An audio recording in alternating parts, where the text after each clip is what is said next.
Cape Town is facing an unprecedented socio-ecological crisis. Never before in the history of the modern world has a whole city of this kind threatened to run out of water for its citizens completely. Cape Town residents have been told not to use more than 50 litres of water a day. That sounds like a lot to you. The water you use in your short morning shower is now literally all you have for the entire day in terms of daily bathroom routine. If it's yellow, let it mellow, and well, here is also if it's brown, let it mellow.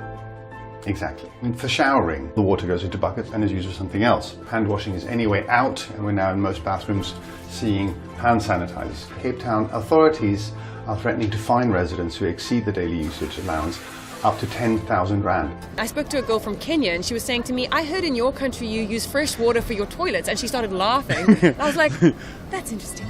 Yeah, we do that. That makes no sense at all. Last week our water was cut off by 11 a.m. So we've been forced to go to the Newland Spring to get water. Last year in 2017 we had a third year of below normal rainfall that was unprecedented. It's hard to attribute specific events to climate change, but an increase in extreme events like droughts is what we are expecting from climate change. A lot of the blame made by politicians is to the public, saying that they're wasteful of resources. For us, it's a shame for a city to say it's a water crisis, because most of us, especially in the black townships, we get a lot of people that must fetch water 15 km away from their houses. We've been living in the day zero for many years, you see. I need water at home desperately because my mom, actually she's on the age where she wets herself.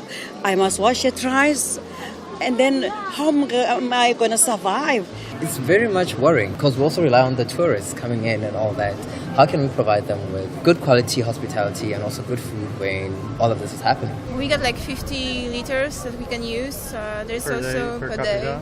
Definitely don't use as much water as back at home. At the best of times we should be saving water, and we don't. The solutions that are at hand are kind of engineering solutions. Desalination plants which haven't yet been built. There is sufficient underground water in this region to help resolve the problem. The restrictions are not really geared to restrict the agricultural community, although that could happen in future. We probably will continue to consume South African wines, but the question is, will the South African people be able to consume water out of taps? In this case, it's not just the poor who are suffering, it's also the rich who are suffering, who will have to change their behavior.